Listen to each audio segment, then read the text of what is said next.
ಜಿಲ್ಲಾ ಯುವ ಕಾಂಗ್ರೆಸ್ ವತಿಯಿಂದ ಏನು ಕೇಂದ್ರ ಸರ್ಕಾರದವರು ಗೃಹ ಬಳಕೆಯ ಸಿಲಿಂಡರ್ಗಳನ್ನು 60 ರೂಪಾಯಿ ಮತ್ತು ವಾಣಿಜ್ಯ ಸಿಲಿಂಡರ್ಗಳನ್ನು 115 ರೂಪಾಯಿಗಳನ್ನು ದಿಢೀರನೆ ಏರಿಸುವುದರ ಮುಖಾಂತರ ಬಡತನ ರೇಖೆಗಿಂತ ಕೆಳಗಿರ್ತಕ್ಕಂಥ ಇವತ್ತು ಬಡವರ ಹೊಟ್ಟೆ ಮೇಲೆ ಬರೆಯನ್ನು ಎಳೆದಂಥ ಕೇಂದ್ರ ಸರ್ಕಾರದ ವಿರುದ್ಧ ನಾವು ಪ್ರತಿಭಟನೆಯನ್ನು ಹಮ್ಮಿಕೊಂಡಿದ್ದೇವೆ. ಇದನ್ನು ರೇಟ್ ಕಡಿಮೆ ಮಾಡಲೇ ಇಲ್ಲ ಅಂತಂತಂದ್ರೆ ನಾವು ರಾಜ್ಯಾದ್ಯಂತ ಇದಕ್ಕಿದ್ದು ಉಗ್ರವಾದಂಥ ಪ್ರತಿಭಟನೆಯನ್ನು ಮಾಡ್ತೀವಿ ಅಂತೇಳಿ ಇವತ್ತು ಕೇಂದ್ರ ಸರ್ಕಾರಕ್ಕೆ ಎಚ್ಚರಿಕೆಯನ್ನು ಕೊಡ್ತಾ ಇದ್ದೀವಿ. ಏನು ಇತ್ತೀಚಿನ ಪ್ರಚಲಿತ ವಿದ್ಯಮಾನ ಏನು ಬೇರೆ ಬೇರೆ ದೇಶಗಳಲ್ಲಿ ಏನು ಯುದ್ಧ ಘೋಷಣೆ ಮಾಡ್ಕೊಂಡು ಯುದ್ಧ ಮಾಡ್ತಾ ಇದ್ದಾರೆ. ಆದರೆ ಪ್ರಧಾನಮಂತ್ರಿ ನರೇಂದ್ರ ಮೋದಿ ಅವರು ಈ ಒಂದು ನೆಪ ಇಟ್ಕೊಂಡು ನಮ್ಮ ದೇಶದಲ್ಲಿ ಏಕಾಏಕಿ LPG ಸಿಲಿಂಡರ್ ಬೆಲೆಯನ್ನು ತುಂಬ ಅವೈಜ್ಞಾನಿಕವಾಗಿ ಯಾವುದೇ ರೀತಿ ತಜ್ಞರ ಜೊತೆ ಒಂದು ಸಮಾಲೋಚನೆ ಮಾಡದೆ ಏಕಾಏಕಿ ಒಂದು 50ರಿಂದ 60 ರೂಪಾಯಿ ಏರಿಸಿದ್ದಾರೆ.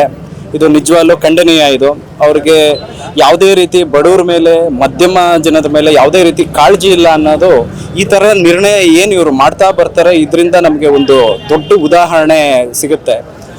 ಯಾವುದೇ ಕಾರಣಕ್ಕೂ ಇದನ್ನು ಅವರು ಸಮರ್ಥಿಸ್ಕೊಳಂಗಿಲ್ಲ.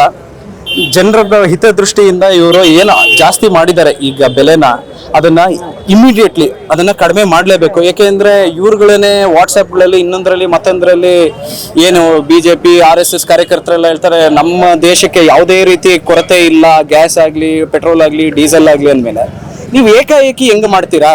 ಏಕಾಏಕಿ ಏನಕ್ಕೆ ಮಾಡ್ತಾ ಇದ್ದೀರಾ? ಕಾರಣ ಏನು? ಅಂದರೆ ನೀವು ಚುನಾವಣೆ ಸಮಯದಲ್ಲಿ ನಾವು ಬಡವ್ರ ಪರ ಇದ್ದೀರಿ, ಅದಿದೆ ಇದಿದೆ, ನಮ್ಗೆ ಬಡವ್ರ ಮೇಲೆ ಆ ಕಾಳಜಿ ಇದೆ, ಹಿಂಗೆ ಅಂತೀರಾ. ನೀವು ಏನು ಹೇಳ್ತೀರಾ ಇವತ್ತಿನವರೆಗೂ ಯಾವ ರೀತಿ ನೀವು ಪ್ರಾಮಿಸ್ ಮಾಡಿದ್ದೀರಿ, ಏನು ಫುಲ್ಫಿಲ್ ಮಾಡ್ತಾ ಇದ್ದೀರಾ? ನೀವು ಪ್ರಾಮಿಸ್ ಫುಲ್ಫಿಲ್ ಇರಲಿ.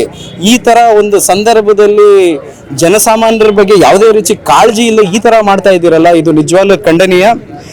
ಇದು ಬರೀ ಜಿಲ್ಲೆ ಅಲ್ಲ, ಇದು ದೇಶವ್ಯಾಪ್ತಿ ಆಗುತ್ತೆ.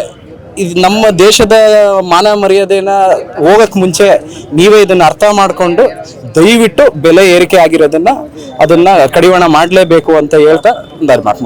ನನ್ನ ಹೆಸರು ನಿಖಿಲ್ ಅಂತ, ನಾನು ರಾಜ್ಯ ಉಪಾಧ್ಯಕ್ಷ ಯುವ ಕಾಂಗ್ರೆಸ್ ಘಟಕ.